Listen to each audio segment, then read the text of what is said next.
The Charles Adler Show starts now. Thanks a lot for joining us. I'm going to break a rule here. It's not a hard and fast rule, just a bit of a rule. Generally, I don't discuss things that I don't have a great deal of passion for.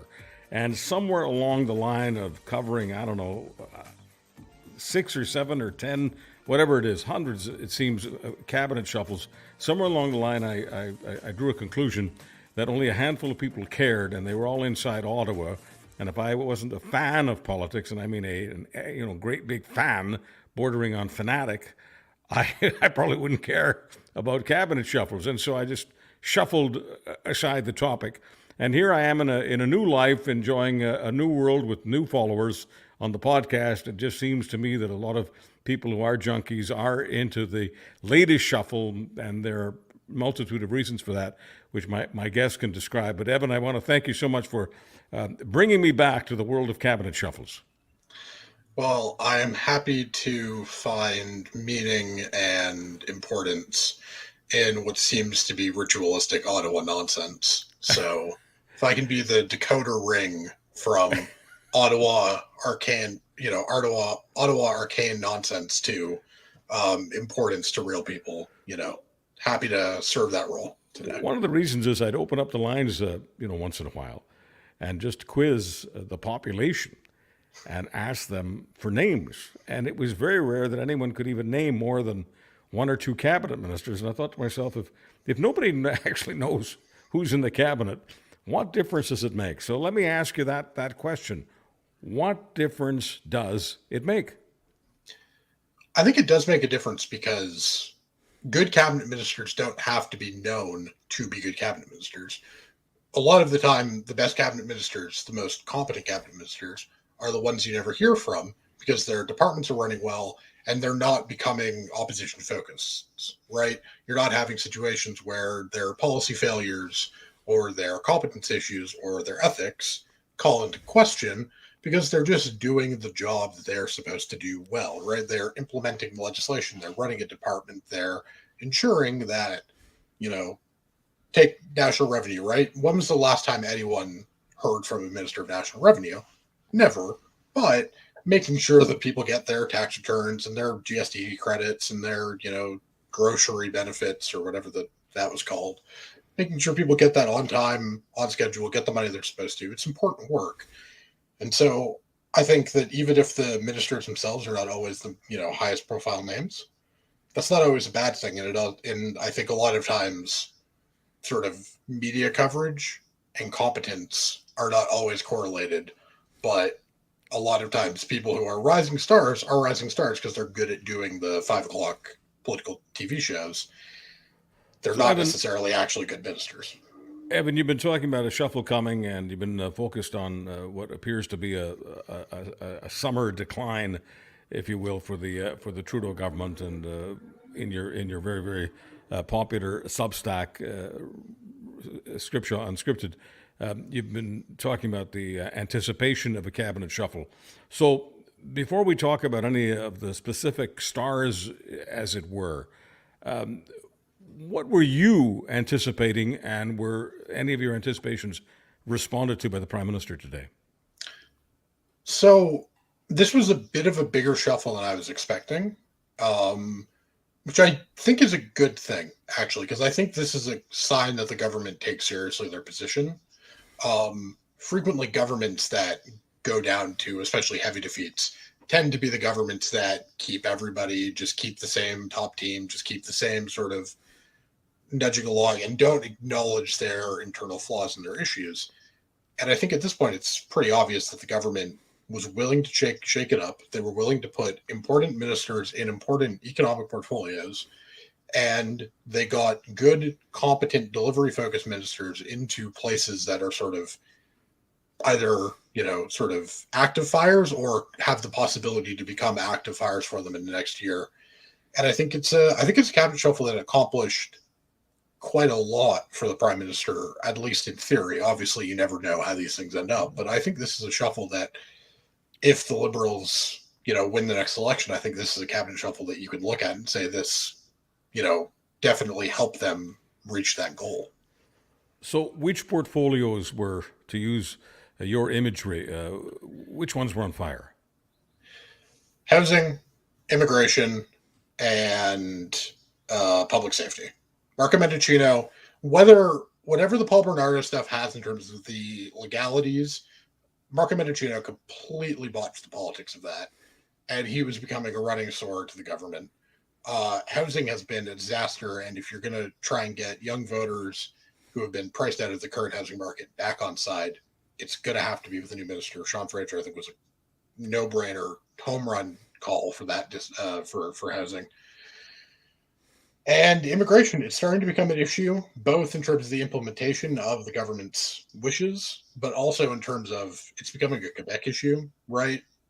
Roxham Road is, being closed, and hopefully that'll sort of bring the temperature down. But there are issues that the Quebec government is raising, and I think that if you start to get a situation where Mark Miller, who's been very good at crime-Indigenous relations, you're going to have a situation where you've sort of put a few ministers in different portfolios. You've elevated smart, deep thinkers who will be able to take the political heat out of those issues and hopefully create sort of movement on those issues that can both fix real problems and take, some of the conservatives' biggest political opportunities away for the government. Is immigration becoming a more nettlesome issue because we have a housing problem and we simply don't have enough fresh housing for the new immigrants? Is that the problem? Yeah, like everyone is fine with the idea of bringing in lots of immigrants in a vacuum, but there are strains on housing, on hospital capacity, that if you just keep letting in the amount of people that we're letting in, are going to start putting more strain onto systems that are already pretty strained. And while I don't think we're going to see a sort of like resentment towards immigrants and specifically people who've already come, I don't think we're going to start seeing sort of issues in terms of multiculturalism. But I do think you're going to start to see, okay, the people who have already come, that's fine. They're here. They're Canadians. We're not going to touch that. But I do think you're going to start to see a push for, we got to start bringing in less people if we can't build more hospitals, more schools, and a lot more houses. So you have to have a certain amount of teachers and doctors and nurses, healthcare facilities, and healthcare infrastructure, period, and of course housing infrastructure before you can bring in 500,000 immigrants a year, which is the goal. Can't they simply reduce the goal and make life a little easier for themselves? They can, but the problem is that reducing immigration goes against a lot of the liberal values, and the story that the liberal government tells about itself is, inclusive, and we're players in the world stage, and we're the greatest country on earth, and everyone wants to come to Canada. Well, sharply curbing the number of people who can come at the time you're trying to tell the story about yourself isn't going to work.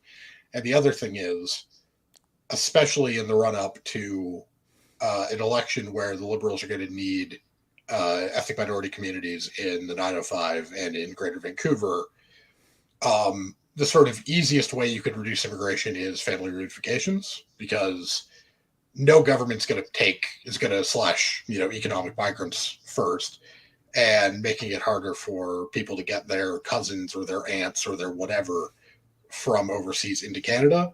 That's not a political winner if you're going to try and keep government through Brampton, Mississauga, Surrey, and Burnaby. So is it overly simplistic to ask the question, if we have a problem with not enough teachers, not enough nurses, not enough doctors, why don't we make the new immigrants, why don't we just sort of do some targeting? And I'm positive, without doing mounds and mounds of research, that we have a number of people around the world who want to come to Canada who have experience with teaching and doctoring. If every federal government always says they want to work with the provinces and they want to, increase credentialing, and they want to make it easier for foreign doctors and foreign, teachers or whatever to just come in and do the job right away, instead of, having to go work as taxi drivers or whatever while they deal with their arcane procedures to get their credentials. The problem with that is every government says that they haven't done it yet. Hopefully, if we're smart, there can be a consensus on this, because it would solve a ton of problems if the masses of well-educated, well-credentialed, foreign doctors, nurses, teachers, engineers, whatever, can come in and fill these vacancies. But it requires agreement with the provinces, and it requires competence at a federal. It requires the federal government to prioritize it as a solution, and hopefully Mark Miller will look at that and say, this is one of the things I can come in and get done. Somebody who on the indigenous relations files that he's had for the last 4 years has been very good at isolating issues and working through them. If he's smart, and he has proven himself to be smart so far, that'll be a priority for him. Well, I hate to make absolutist statements, but I've got to say this. Everyone I know, including yours truly, who has a diverse group of friends and acquaintances, knows people who were not born in this country, who have experience in teaching and nursing and being doctors. Every one of us knows people from other parts of the world who have this experience, who would love to put their skills to work if only we could get that stuff that you're talking about out of the way now. Pierre Poilievre calls it gatekeeping. I don't care what you call it. I mean, surely to goodness, a federal government ought to be able to, at these various meetings where they're bargaining with the provinces, make that a priority. And the question then becomes, this is beyond today's shuffle business, but with the provinces, isn't it in the interests of the various provincial governments to put good people to work? It's in everybody's interest, but the problem is that there are questions about, so how many countries count, and what do you do, and how do you confirm, what you get bogged down into details and fights about arcane things, right? Do they need a 3-month sort of refresher, or do they need what do you need in terms of specific teachings versus general skills? And that's where this effort continuously bogs down, because it's difficult, and because governments don't have attention spans anymore. It just gets lost. But this is something that they need to dig into, because in theory, it should help everybody, right?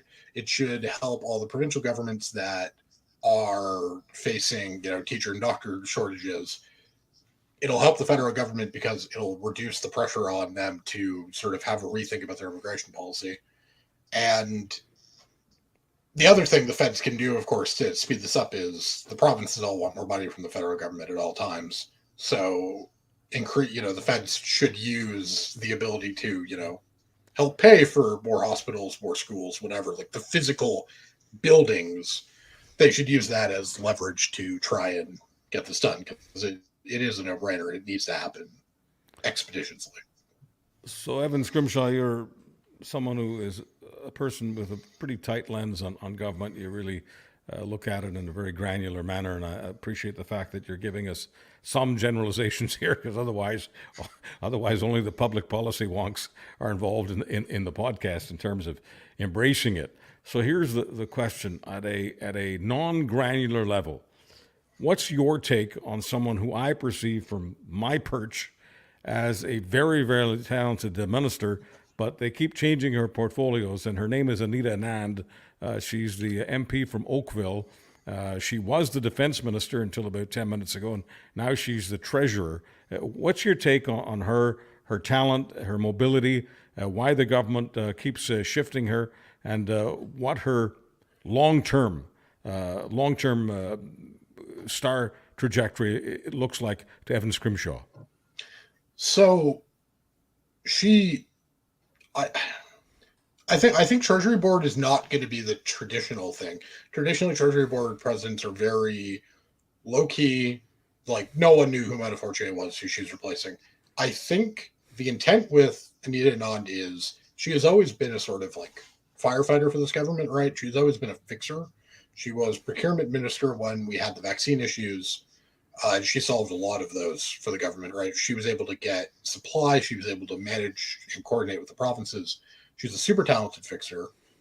She's been at National Defense for 18 months-ish. There's some evidence that things are starting to get fixed there. But in terms of, she started the ball rolling on a lot of, cultural reforms in terms of how the services work themselves.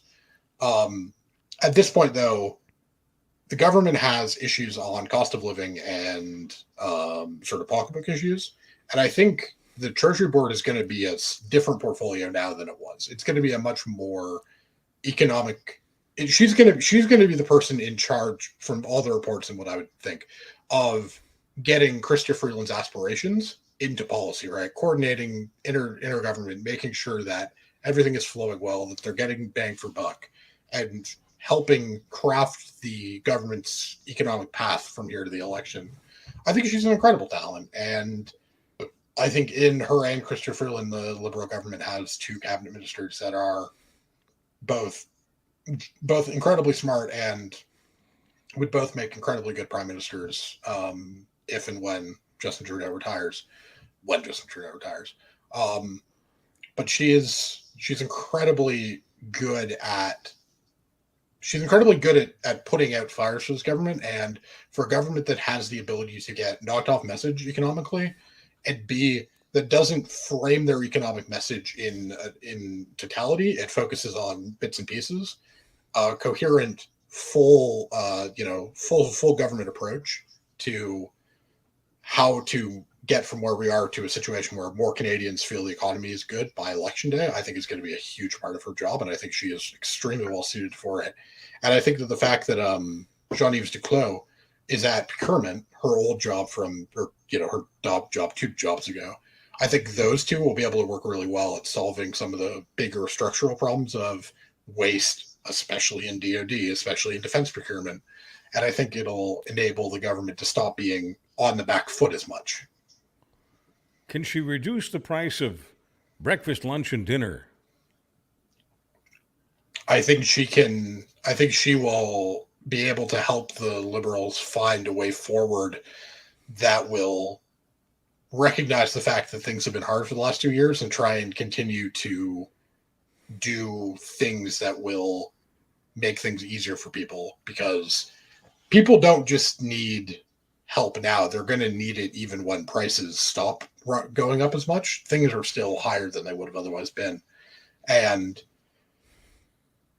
her appointment, I think, is a real sign that the Liberals want to try and find they want to find a better message. They want to find a better policy mix to make it easier for regular everyday Canadians, because otherwise they would have left her at defense if they weren't trying to put her front and center on their economic argument. So everyday Canadians are at the grocery stores virtually every day, and those who read the business sites and some others can't help but notice that the various grocery chains are doing very, very well. I mean, I'm a capitalist, so I rarely use terms like obscene profits and that type of thing. I want people in the private sector to make a buck. But it's becoming increasingly clear that the food prices aren't just about the supply chain. They're about the priorities that grocery stores have to make money, make hay while the sun shines. And so it doesn't appear that they're losing customers. The customers keep wanting to come in and pay what most of us are now thinking of as outrageously high prices. Is it a good thing or a bad thing if a government, any government, in this case is the Liberal government, has a chat, and I mean a very, very public chat bordering on a scolding of the grocery chains? I think this policy where the Liberals spend some money to give to people to counteract the fact that the grocery stores are certainly, they passed on a lot of price increases when there were supply chain issues and have mostly not sort of brought those back down. I think there is an understanding that they can't just keep spending money to solve that problem. They actually have to go in and fix it at the immediate level. And I think having government ministers who understand how this works and having competent ministers in key economic portfolios will mean that there will be a greater understanding that we have to fight this fight, not just at the giving people more money because prices are high level, but also that, fight with trying to get the stores to do the right thing and, reduce it. I mean, we have a competition board for a reason. might not be the worst thing in the world if the Liberals were to maybe call on a investigation from it. Well, I mean, sometimes things are just about the math.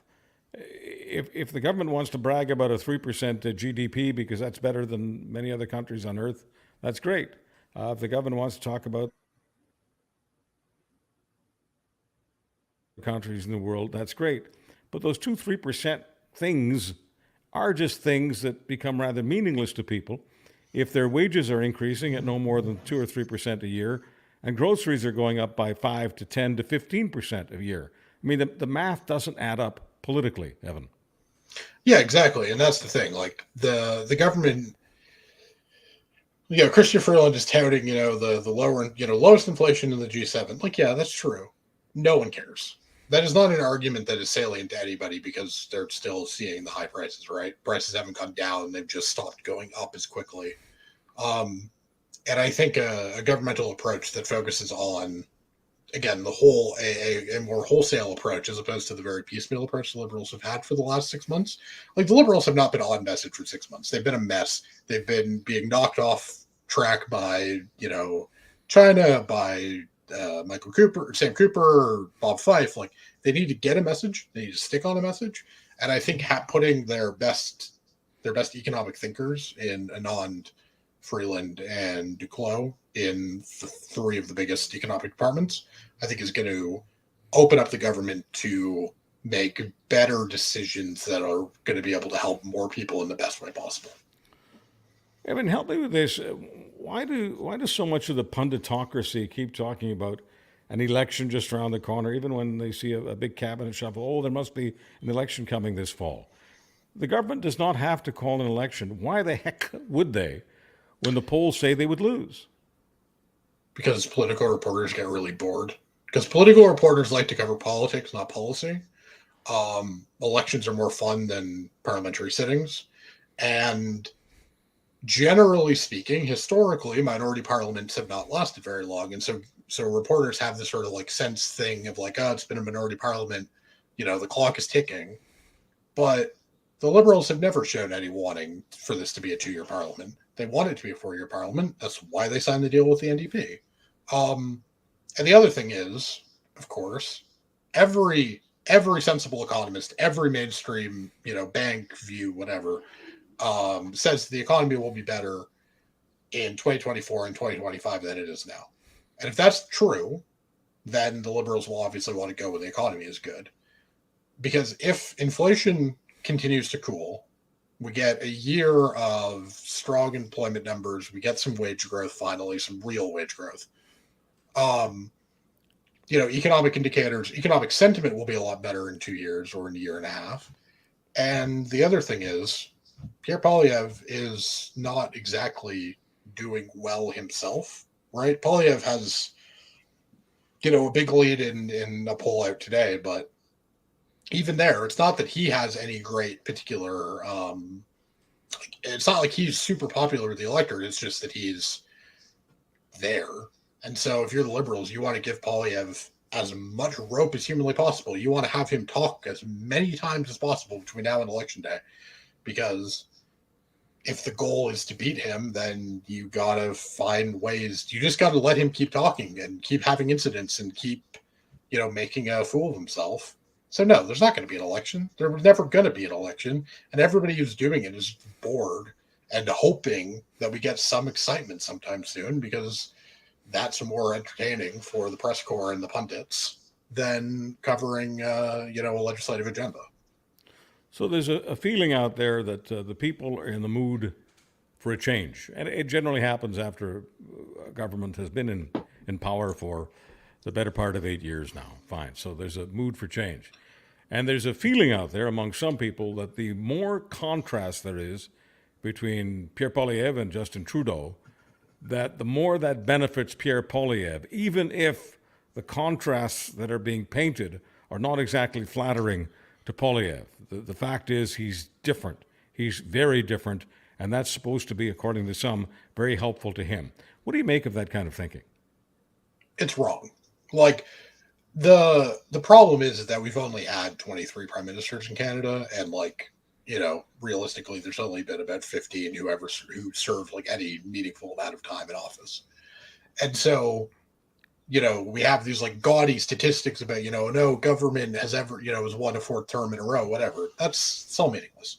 The right comp for the liberal position right now is Dalton McGuinty circa 2009, 2010, right? Pretty unpopular. People don't love the leader, but it's an untested opposition leader who isn't any more popular with the general electorate than the premier. And the premier, in Dalton's case, Dalton was always good in a campaign, just like Trudeau is, right? Dalton could get annoying between campaigns because he was great at not answering a question when he didn't want to, but he was always a really good campaigner. And when you got him in that setting, the Ontario Liberals would come back. And that's the right comp. This idea that there's a clock that's going to eventually run out. Yeah, sure. But the BC Liberals won a fourth term when nobody thought they were going to. The Ontario Liberals won 2 elections that they probably shouldn't have, both 2011 and 2014.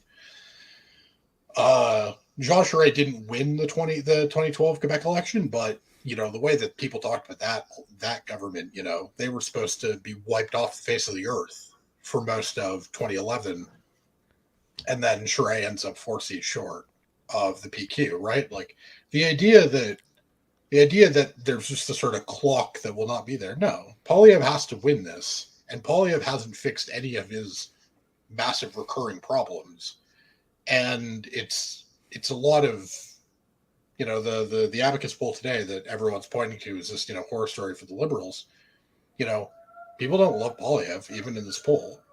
And the thing is, until Poilievre either fixes his problems, then he has nothing locked up, and he doesn't even have anything necessarily going for him, because the Liberals have had a bad year.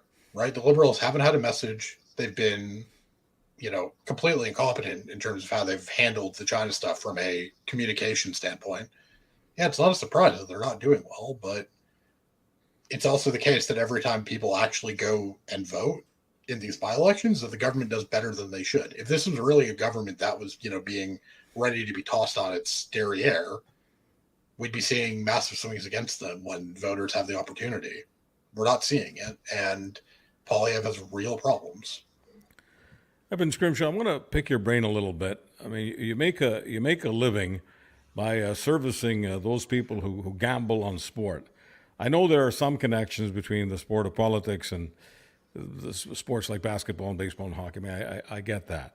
But I just want to get into your soul for a moment. It's not just Ottawa. It can't just be location. I get that you're in Ottawa. What is it about Evan Scrimshaw's biography, your soul, as it were, that connects you as deeply as it does to political observation? I like studying power, and I like studying influence, and I like studying the causes of things, right? And so politics and sport both have the same sort of connective tissue of, we know the outcomes, but we don't always know why they happen. And so to me, the sort of drama, the intrigue, figuring out what actually matters, what actually causes election results to be what they are, the actually resonant ideas as opposed to the pundit class drivel, is as entertaining to me conceptually as, trying to figure out whether a football team is, actually going to, how a quarterback wide receiver matchup works there, or, whether the Oilers have enough depth of scoring to go deep in the playoffs, knowing that, of course, they've got the high end talent, right? It's the same thing. I like figuring puzzles out, and I find the puzzle of politics and power to be endlessly fascinating. Are the pundits in sports closer to the hearts and minds of sports fans than those people who cover politics? No, because the pundits in sports and the pundits in politics both suffer from the same thing, which is their job increasingly is to be incendiary and to create headlines and stories as opposed to reflecting what people actually want to hear, right? There's a reason why, turn on, ESPN or whatever in the States, and it's just debate show after debate show. That's not how people talk. That's not how people think. There are conversations in politics and there's conversations in sport, but they're not vitriolic. And the problem with the pundit class in both sports and politics, is they don't talk the way that sports fans or political observers do, right? When I'm, DMing people on Twitter, right, when I'm chatting through, what the cabinet shuffle means, that's not how it's talked about publicly, right? Everything is so, pitched to the max, right? Was this a disaster shuffle, or was this genius?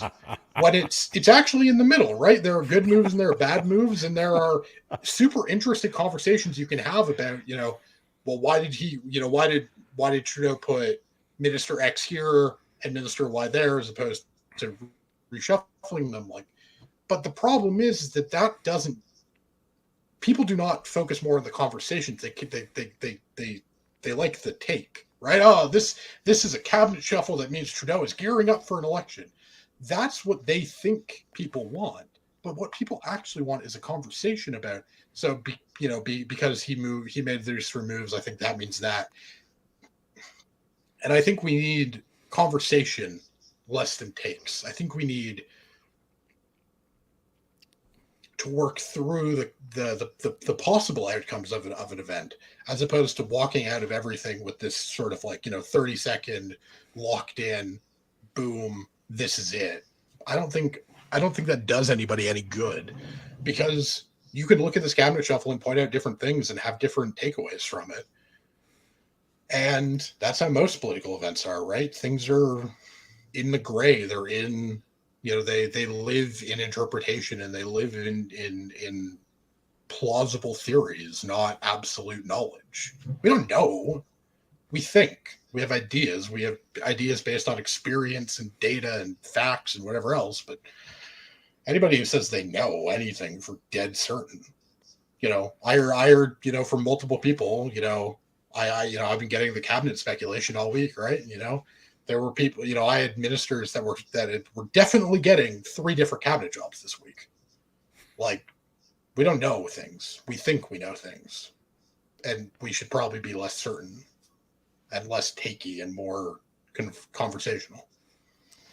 Evan, not going to leave the conversation unless and until you tell people where to find you on the sports sites. Where do we go to find Evan Scrimshaw's sports perspective? TheLines.com. I'm doing a lot of NFL and NHL work over there. I also wrote about Joe Biden in the Democratic primary over there this week. So find all of that, and also just follow me because you find all of my I tweet out all the articles. So if you ever miss something, it's right there. So just follow Evan Scrimshaw on Twitter, and his sports stuff, and it's mostly sports, is on The Lines, thelines.com. Evan, thanks as always for the conversation. Appreciate it very much.